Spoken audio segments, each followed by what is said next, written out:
start off from Kumasi, where there was a lot of tension earlier at Swami Magazine, where some Ghanaian traders were destroying wares in the shops of their Nigerian counterparts. Now, the aggrieved Ghanaian traders claim the Nigerians are destroying the retail market, which is affecting their businesses. Here are some of them who stormed shops of these Nigerian retailers in red armbands to protest their operation.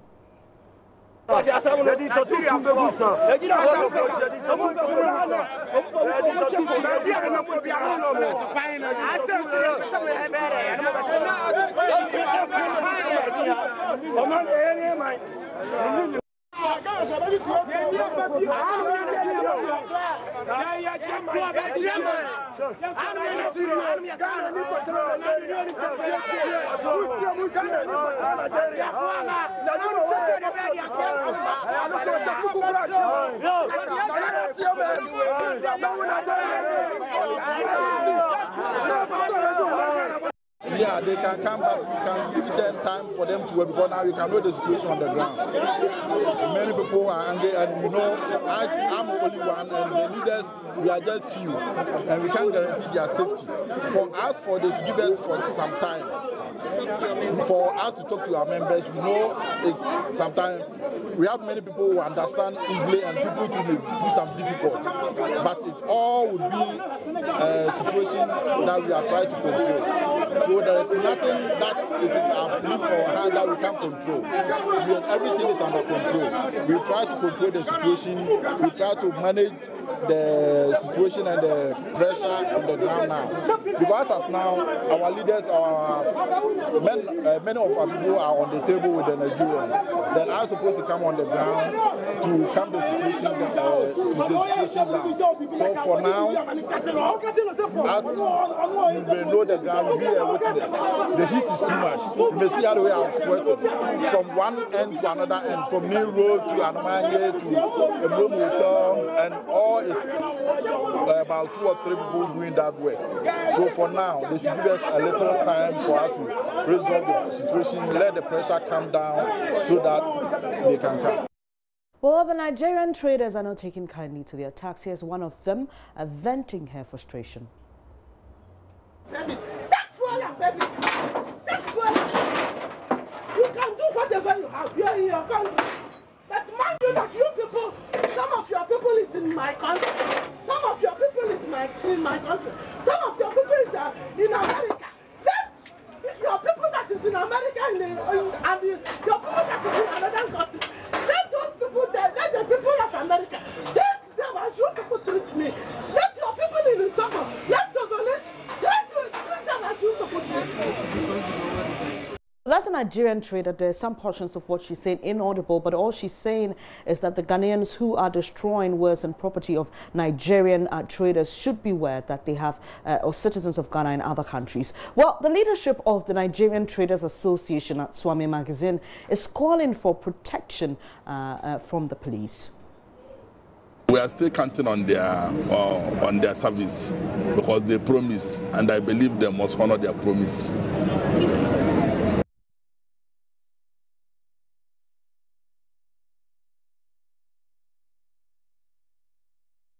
Two of my colleagues from the Ashanti region are on this beat for us, Kwesi Dabra and Prince Apia. We'll get to them shortly to get some live updates on what is happening there. Well, the National Peace Council is meanwhile asking Ghanaians to desist from attacking Nigerian nationals regardless their concerns. Board member of the National Peace Council, Reverend Dr. Ni Amudako, is urging aggrieved traders to rather report suspicious characters to security agencies. The Peace Council fears attacks on Nigerians could trigger reprisals on Ghanaian nationals living in Nigeria. He spoke to Joy News on the sidelines of a sub-regional experience sharing workshop on building and sustaining national dialogue and peace structures. My colleague Parker Wilson spoke to him.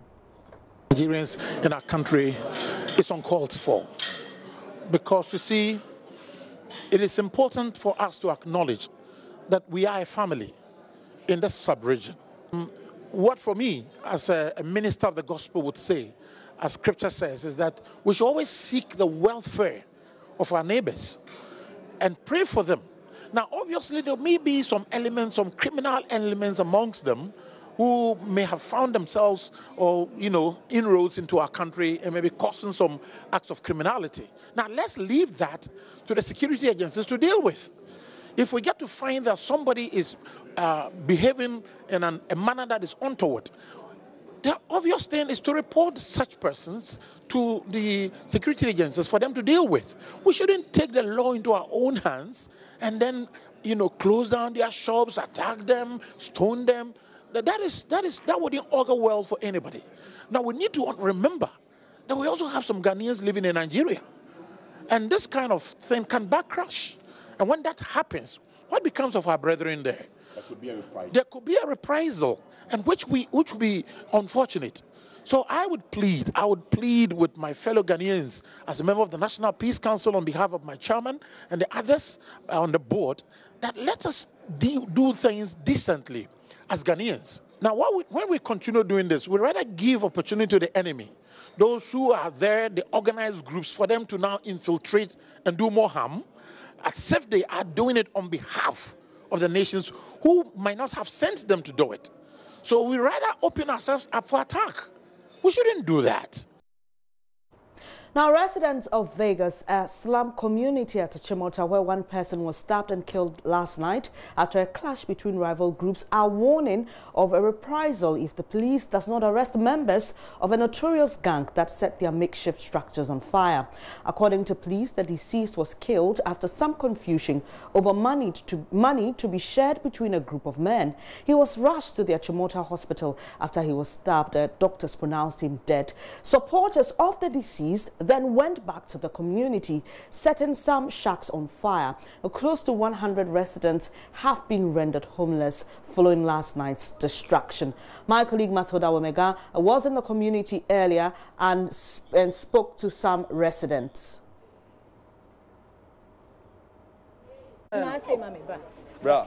When it happened, the only thing... I was asleep, ma. You were asleep? When my wife came in, wake me up. Okay. That, Nana Kwame, this is what is going on. Wake up. And I said, no, I have nothing wrong with anyone, so let me sleep. Okay. Because I've worked in the morning. Okay. When you wake me up. Okay.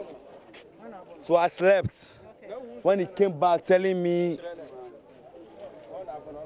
fire is burning here. Okay. It's burning on the car.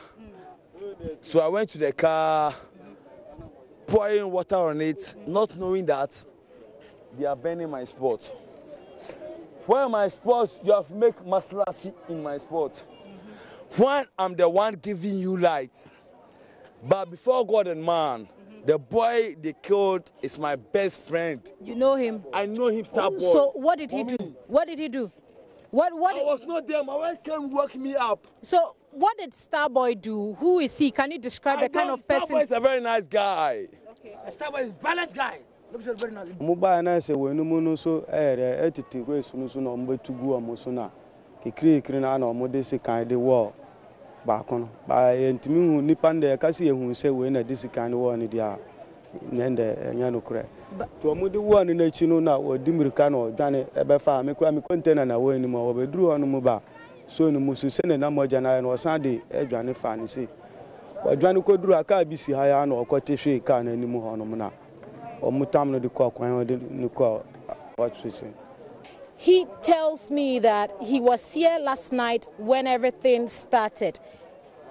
According to him, a number of men stormed the area when they had first put out that, when they had set fire to that structure that I showed you initially. They put fire in some of the structures here, destroying a whole lot of things. He, at the moment, is displaced with his wife and then his child. What he tells me is that there was no arrest last night. So Charles, what did you see here last night? Oh, yesterday, I know I'm buying a squad to be waha, no mukuta sekai, and no design, and Tiena waha, and Tine Johnny, ye protect you, and Tion say, oh, my barber, send your mawahina, be undio. Guys, no more saying Yamano. I didn't tell now or mobile or more attack Munyama. And I'm in the mean to mention Penifonu or no moon in the Dentia Bibi or Montem. But then I'm Moyomu, Mosio Moon fear, and Tiadena or Mobaha or Mobese Munyama. Aye, ɛna metimi ka sɛ just muhu mpanifo ni bi na mutimi bu so mu sɛ di home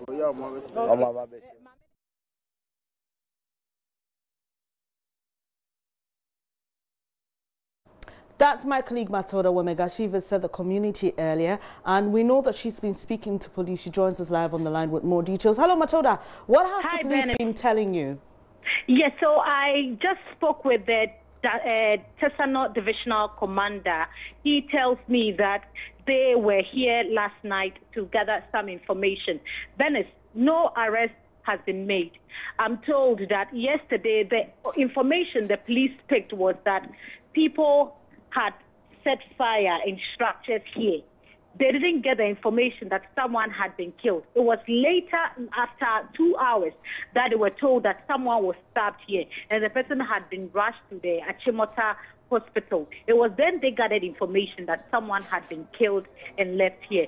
So at the moment, as we speak, they say they haven't been able to make any arrests because residents are tight-lipped. They do not want to give information to them as to who exactly these members of the gangs are.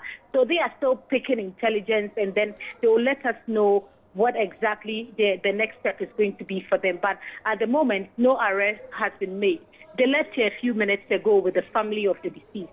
And they say that the family is insisting that they want to bury their brother because according to the Islamic tradition, they believe that God allows some of these things to happen. So they want the body to bury it this afternoon. But the police is saying that that is not possible because they need to finish their investigation and then the autopsy before they can hand over their body to the family. It's a bit of confusion between the police and the family, Bennett. All right, Matilda, some of the residents you spoke to and those who spoke to us when the incident occurred say this is not the first time and they have a general security situation in that area. What is the police response to that?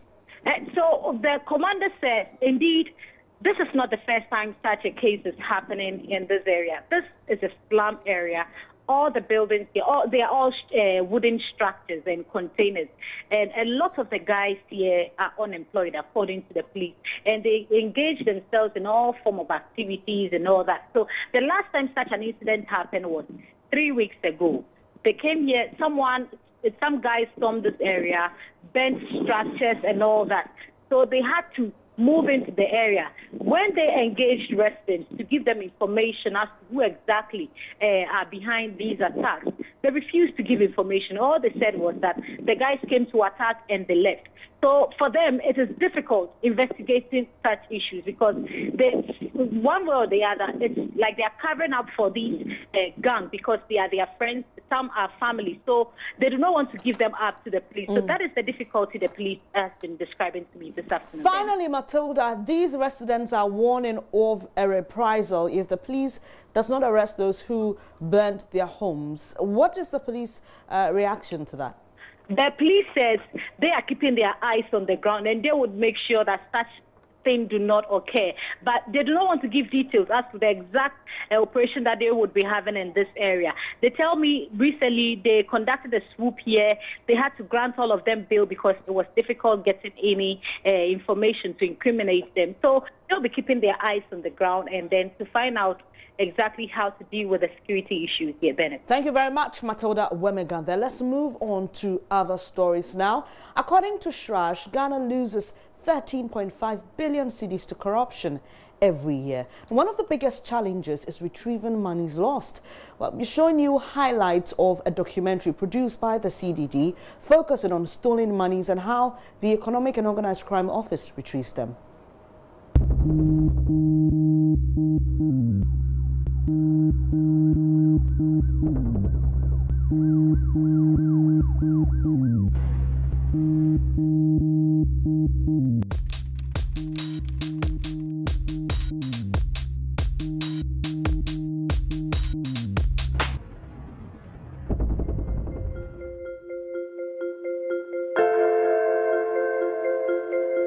For over 26 years, Ghana has experienced many government-related corruption scandals.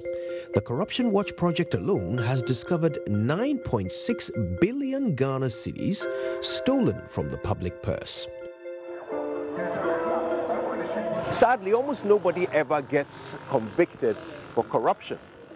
But even worse, all of that money is almost never retrieved. It disappears like it never existed.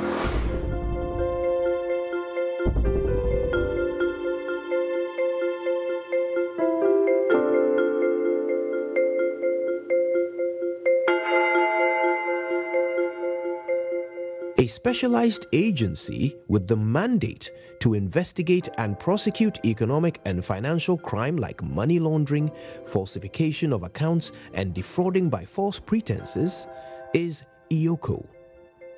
The head of public affairs at EOCO is Jacqueline Avotri. She is an expert on the topic of how to get our money back. All our investigators have been trained to the moment you initiate or you start an investigation, you should look at the assets that the person that is being alleged to commit a particular offense has acquired as a result of whatever benefit the person has gotten from an illegal activity. So, EOCO follows the money trail and identifies the assets that the person has acquired as a result of the illegal activity. So we are talking about vehicles, houses, jewelry, money, bonds, shares, anything that the person has acquired as a result of the illegal activity. So we want people to know that if you commit a crime and as a result of that criminal activity, there's any benefits to you, we will go after the property and make sure that the said property is confiscated to the state. It's very important because we don't want the criminals to benefit from their illegal activity. Crime should not pay. So we are interested in getting the profits out of crime.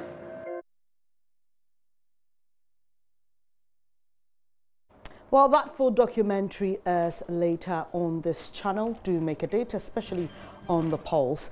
Now, Joy News' intern Sharon Dankwa finds out why hawkers continue their trade despite the constant threat on their lives from motorists. We'll be bringing you details of that shortly.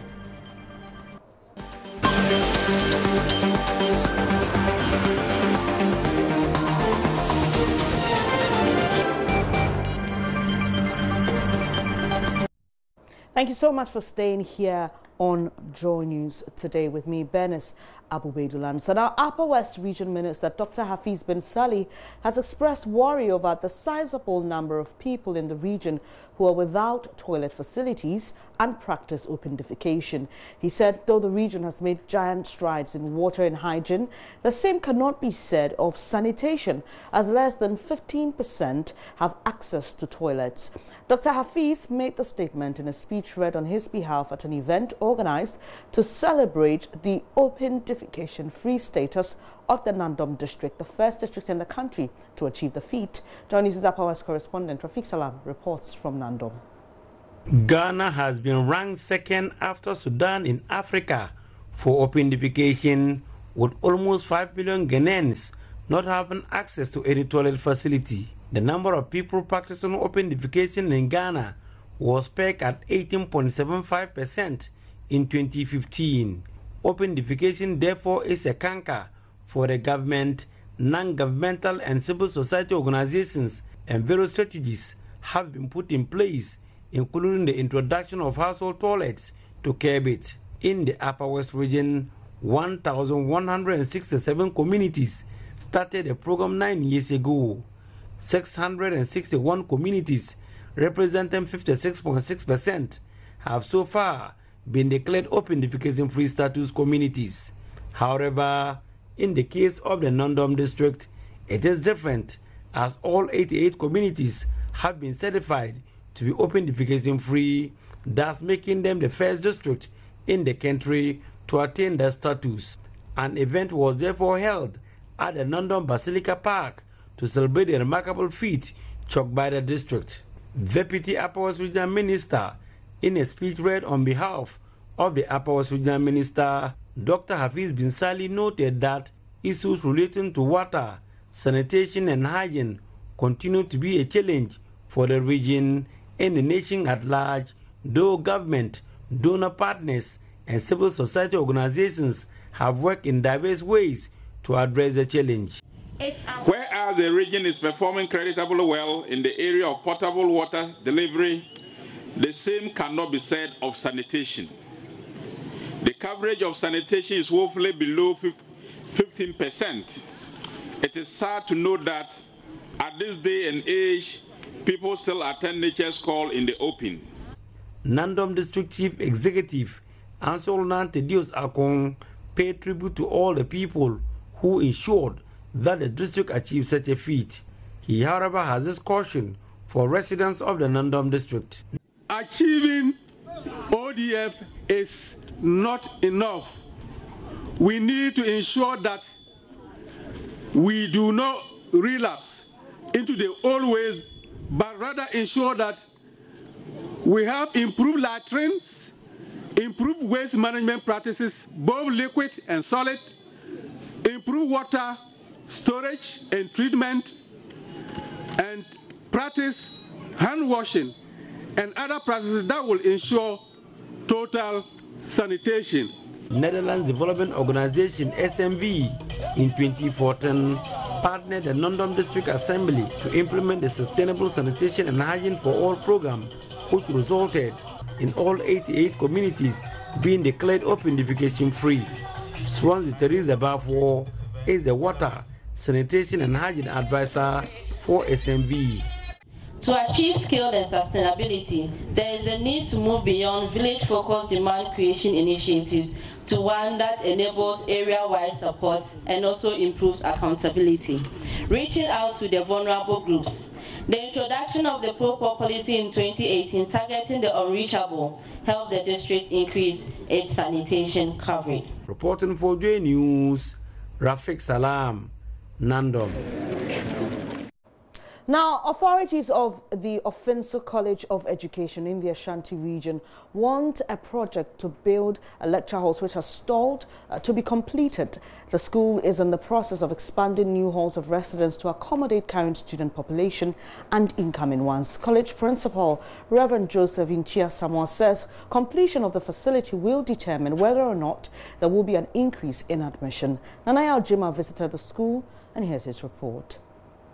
The 36-classroom facility with offices and an ICT facility is still at the early stage. Contractors last visited the facility 2 years ago, citing unpaid claims as reason for failure to complete the facility. Last year, upon government request, the school presented 2 projects, including the stalled one, as facilities needed by the institution. This has given some hope to authorities. Mr. Samoa is principal. At the moment, after the halls of residence, we have more rooms that may accommodate such people.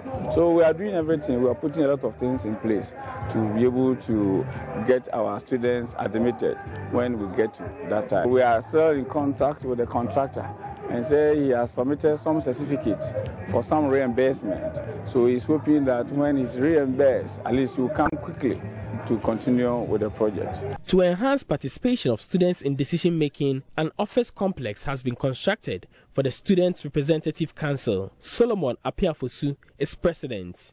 When the SRC is having a place to operate from, it becomes very easy for students to come to the office and then bring out their agitations for us to find measures of solving those problems.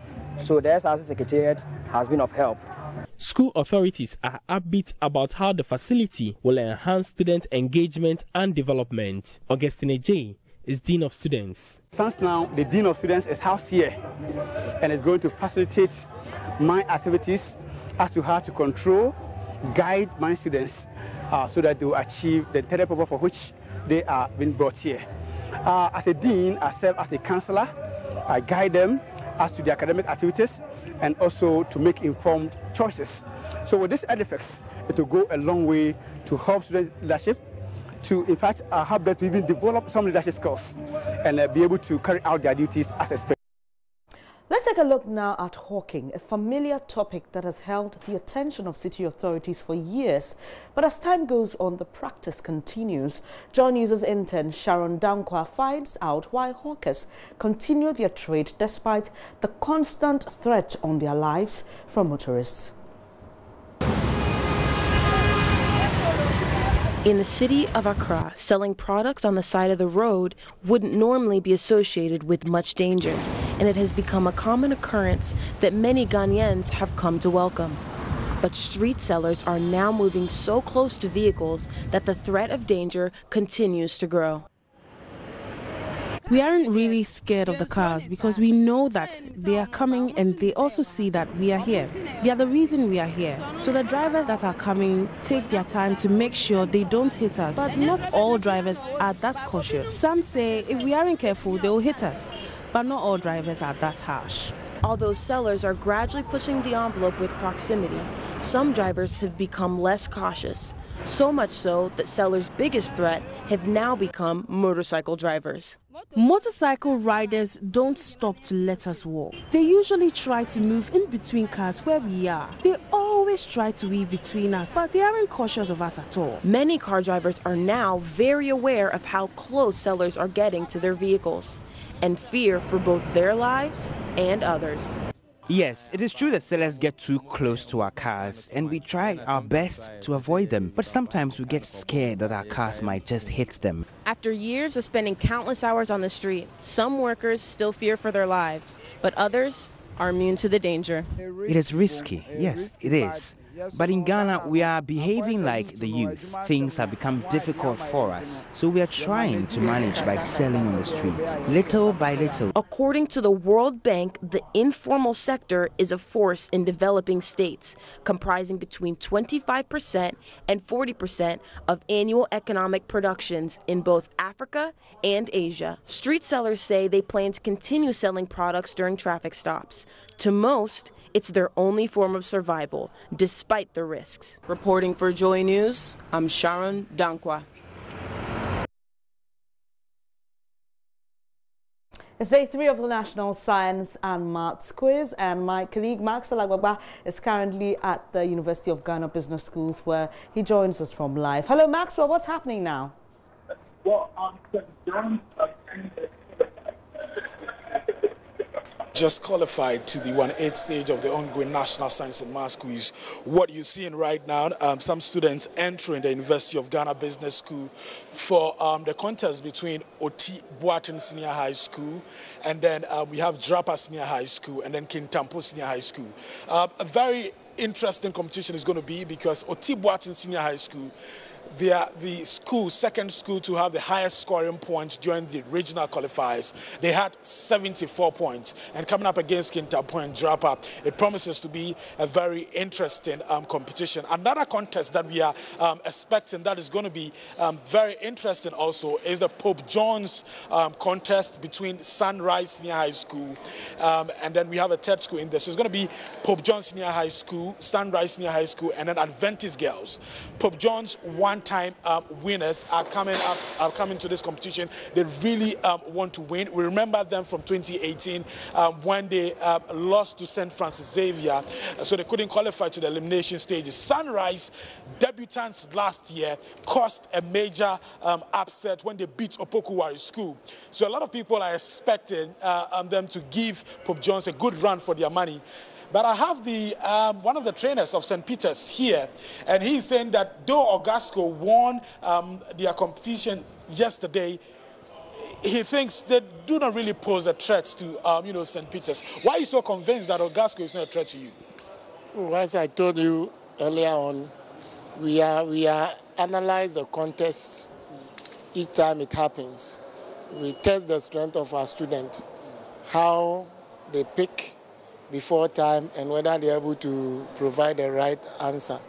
So when we tested, we realized that the speed race, if we were there with Augustine, we were going to pick most of the questions before they ringing their bell for it. And even our attempt in picking some of the questions could have even put another pressure on them, which could have caused them to make mistakes. Yesterday, they had no challenge for the speed race. It was all left to them. So they work at the comfort of their pace to get everything. And earlier you were telling me that your contestants were part of the audience and they were working out all the questions from the quiz mistress and they got all the answers correct, and that if they were to be on stage, you would have beaten St. Augustine's with about 10 points. Yes, that's what I told you is true. They work every question. As I said, they work with time. They have to tap and tell us the answer before the answer is given on the stage. And how quick would they be able to do it? If somebody rings on the stage before you tap for your answer, we give the marks to the person. If he gets it correct, it's not your marks. So we did all those things and put them together. And we realized that if we were there, yes, we could have beaten Augustine by 10 points. They pick only one riddle. It was good they pick it on the first clue. But if we were there, the riddles, at least we were going to pick 2 earlier on before they could have even run for it. We'll bring you more from the National Science and Maths Quiz, definitely streaming live now on our Facebook page, Joy News on TV.